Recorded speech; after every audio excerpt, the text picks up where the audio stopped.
Conversar en torno al tema, básicamente porque en la primera transparencia aparecían los sistemas administrativos y los sistemas funcionales. Muy bien.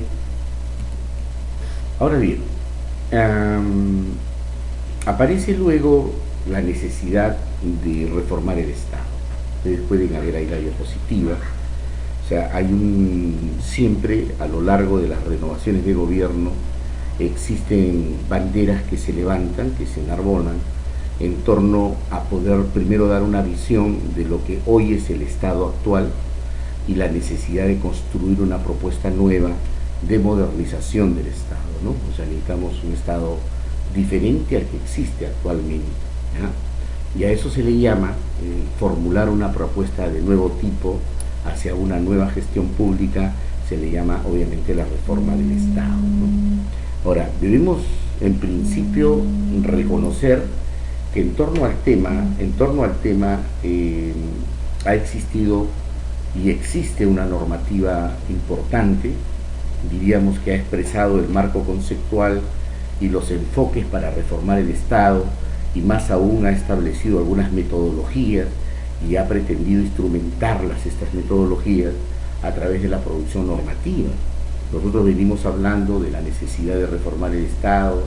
de tener un Estado moderno desde el año 2002. Recordemos, para quienes estamos ingresando a esta temática, de que el año 2002, en el gobierno del presidente Toledo, aparece la Ley Marco de la Modernización del Estado. O sea, desde ahí, y fíjense cuántos años han transcurrido, estamos en el 2015, a portas de ingresar al 2016, a portas de ingresar a la conducción y gestión de un nuevo gobierno, ¿ok? Y podemos decir que han transcurrido más de 13 años desde la existencia de la Ley Marco de la Modernización, y podemos concluir que el Estado no se ha modernizado. Sin embargo, debemos reconocer que la producción normativa en torno a este tema es abundante, porque luego en ese mismo año aparece el reglamento de la Ley Marco de Modernización del Estado del año 2002, luego en el año 2010 se hace una primera evaluación para poder ver la aplicabilidad, ¿no?, de la ley y de la reglamentación de la modernización del Estado, cuyos indicadores lamentablemente no fueron unos buenos indicadores que han generado la conclusión de que el Estado no avanzó en ese franco proceso intencional solamente de modernizarlo. Luego en el 2012, ya con el nuevo gobierno actual, aparece el diseño de la estrategia para modernizar el Estado. Es decir, las actividades o acciones de carácter inteligente, por cierto, que debemos llevar a cabo en el Estado para poder intentar reformarlo y alcanzar un Estado moderno. En el año 2013, adicional a la estrategia formulada en el año 2012, se diseña la política de modernización del Estado, cuyo modelo de modernización va a ser materia de explicación, de análisis, de una visión crítica, ¿no?, y de rescatar los aspectos positivos del diseño del modelo que está enmarcado en la política de modernización aprobado en el año 2013 mediante un decreto supremo.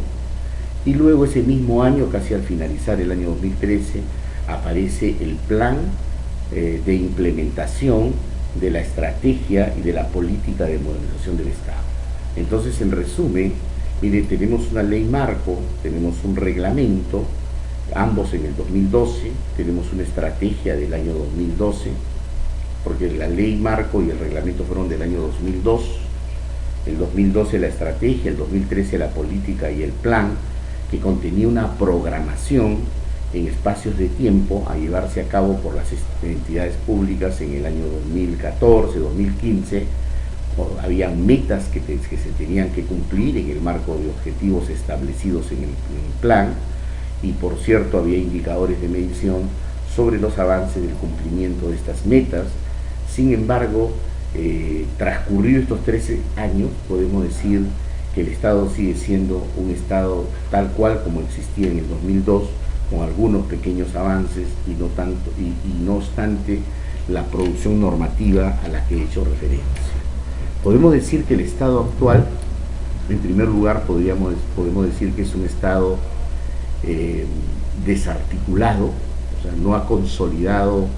un Estado que haya garantizado los niveles de coordinación en los niveles de gobierno, es decir, el gobierno central con sus gobiernos regionales y los gobiernos regionales con sus gobiernos locales. Es decir, ha habido un proceso existe un proceso de desarticulación. Podríamos referir, por ejemplo, en términos de interrelación, de cumplimiento de políticas públicas, ¿no? O sea, las políticas de Estado y de gobierno no conversan, no se interrelacionan, no se articulan con las políticas de los sectores, y estas no se articulan con las políticas de los gobiernos regionales, y estas tres no se articulan con las políticas públicas de los gobiernos locales. Por lo tanto, no se ha producido una adecuada articulación en políticas públicas. Y si hablamos desde el punto de vista del proceso de la formulación de los objetivos estratégicos, podríamos decir que los objetivos estratégicos de Estado que están contenidos en el Acuerdo Nacional, que son 4, no están articulados con los objetivos estratégicos de los sectores del país, y que estos no están articulados con los objetivos estratégicos de los gobiernos subnacionales, y que a su vez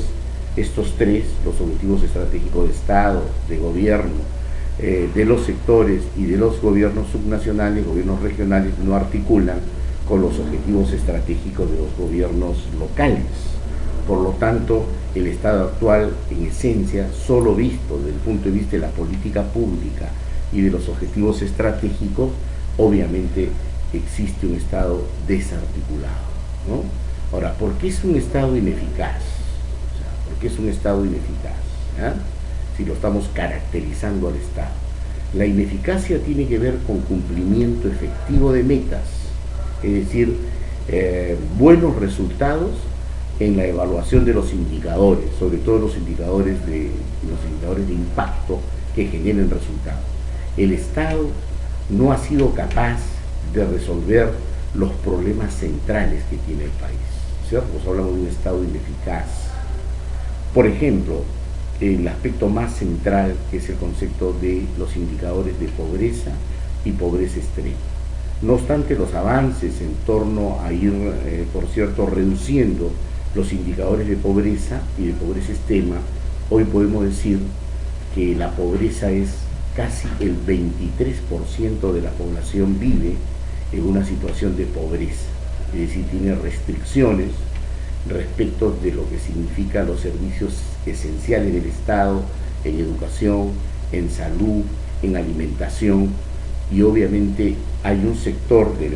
7 al 9%, sobre todo en la población rural y en la población fronteriza del país, en la zona de la selva, que vive en extrema pobreza. Si nosotros fusionamos el indicador de pobreza con el indicador de extrema pobreza, que lo vamos a ir mostrando gráficamente más adelante, podemos decir que casi un tercio del país aún vive en una situación de pobreza y pobreza extrema. Es decir, hay un Estado ausente, hay un Estado incapaz de dar solución a los principales problemas que tiene el país, y uno de los principales problemas centrales es el estado de situación de pobreza y pobreza extrema. Si revisáramos los indicadores respecto de lo que significa, por ejemplo, el tema de la desnutrición infantil, el tema de la mortalidad infantil, el tema de los indicadores de índice alimentario de los niños, el nivel de capacidad de comprensión lectora y de capacidad matemática, vamos a encontrar, como lo voy a ir demostrando más adelante,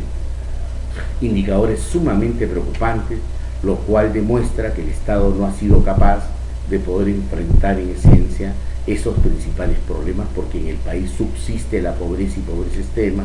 en el país hay desnutrición infantil, en el país hay mortalidad infantil, en el país hay obviamente inexistencia de servicios de agua como una condición central y humana, en los servicios de alcantarillado y luz, en el acceso a la educación y en el acceso a la salud. Por lo tanto, decimos que hay un Estado ineficiente porque no utiliza adecuadamente los recursos, y es un Estado ineficaz, y que la propuesta de cambio y de reforma está orientado a reemplazarlo con un Estado que sea eficiente y eficaz y que dé solución a los problemas del país. Entonces, ese es el Estado que tenemos, un Estado que es centralista, que obviamente no ha logrado consolidar los procesos de descentralización en el traslado de las competencias de carácter económico, presupuestario, administrativo y de gestión, de lo que obviamente significa el traslado de competencias a los gobiernos subnacionales. Y en esencia podemos decir que hay un Estado que no ha logrado solucionar, por ejemplo, el tema de la mala atención, ¿no? Es un Estado rígido, un Estado no flexible, pero sobre todo no ha resuelto el tema de la actitud, es decir, el Estado tiene como fin supremo servir a la persona humana y por cierto a la ciudadanía, y lo tiene que hacer en una buena forma. Para eso se necesita funcionarios y servidores y trabajadores en general que puedan tener una buena actitud en ese esfuerzo de servicio a la ciudadanía,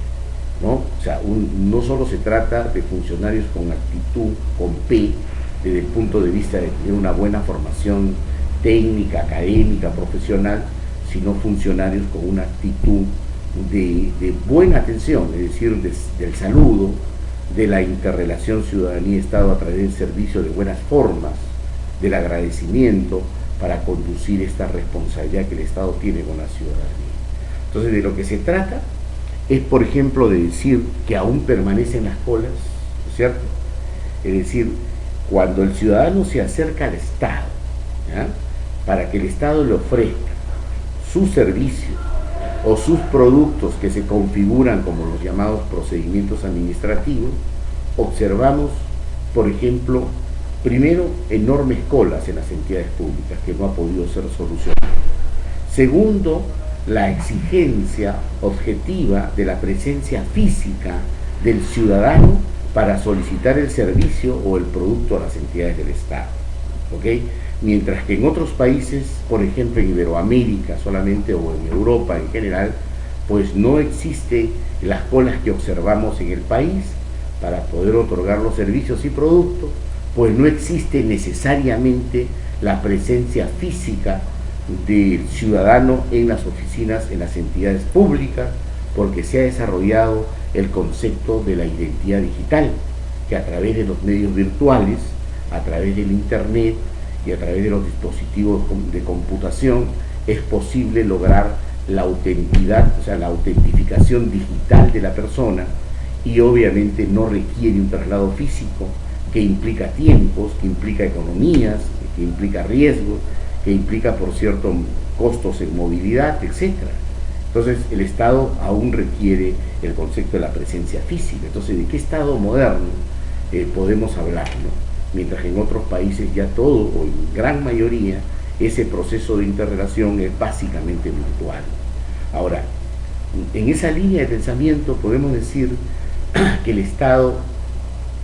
en esa relación con el ciudadano, cuando se le va a tener que otorgar un servicio, ¿okay?, o entregar un producto, la exigencia de los requisitos, ¿no?, es uno de los enormes problemas de ese gran peso de la tramitología, por el cual obviamente existen restricciones de inversión de la parte privada y de la parte, por cierto, internacional, e incluso creaciones de opciones de trabajo a través de creaciones de micro y pequeñas y medianas empresas por este concepto de la tramitología. Es decir, es la excesiva exigencia de requisitos, o sea, no 1, 4, 6, sino muchos, para que puedan ser obviamente incorporados en la solicitud de servicio de los ciudadanos y de las empresas a las entidades del Estado. O sea, la enorme cantidad de requisitos para iniciar un proceso administrativo o para consolidar una solicitud de otorgamiento de servicio de una entidad pública. ¿De qué Estado moderno hablamos? Cuando en otros países, en Europa, en Latinoamérica, caso Colombia, Chile y Brasil, ya los requisitos son pocos, y los pocos que existen obviamente se pueden trasladar a través de medios virtuales, logrando primero lo que es la identidad digital y luego trasladando por la vía virtual, por la vía electrónica, el conjunto de las exigencias, los requisitos para los procedimientos administrativos y solicitud de servicio. Entonces, en este estado, aparte de ser muchos, es necesario fotocopiarlos es necesario adjuntarlos a los formatos que exigen los trámites y obviamente eso causa, por cierto, un malestar, ¿no? Un Estado moderno es aquel que simplifica la tramitología y que consolida los procesos de simplificación administrativa, que reduce de manera central, de manera especial, el número de requisitos, ¿okay?, que establece además de reducirlos de manera significativa la posibilidad de trasladarlos por medios virtuales, que además va a reducir de manera significativa los tiempos que las entidades públicas se toman para poder consolidar la entrega de un servicio o la entrega de un producto. No podemos estar pensando en que se presenta la solicitud a través de los textos únicos de procedimientos administrativos, de los TUPAC, cuando uno se acerca a un ministerio, a un gobierno regional o a un gobierno local, y pues entonces los trámites que deberían durar un espacio de tiempo de 4, 5 o máximo 3 o 6 días, demoran 15, 20, 30 y a veces simplemente no se otorga el servicio. ¿Okay? Entonces, de lo que se trata en ese Estado moderno es, oiga, reducir los tiempos y, por cierto, reducir los costos, esas tasas que se pagan para el concepto que las entidades del Estado otorguen el servicio a la ciudadanía. Entonces, existe la necesidad hoy, por cierto, de decir, este es un Estado que está complicado, que tiene mala atención, que está centralizado, que es ineficaz, que no rinde cuentas, que está desarticulado y que lo que queremos es consagrar un Estado que esté en esencia orientado al servicio del ciudadano, que sea eficaz, que sea eficiente, que sea ágil, que realmente sea descentralizado, pero que sobre todas las cosas sea un Estado presente, ¿no? Un Estado no ausente, sino un Estado presente, que dé solución a los problemas en sus localidades, ¿no es cierto? Es decir, que no postergue la solución de problemas y que no cree argumentos de la incapacidad para resolverlos, sino que los resuelva, que los encare y que obviamente pueda dar solución a todos estos problemas, ¿ok? Entonces, esa es la necesidad, por eso hablamos de una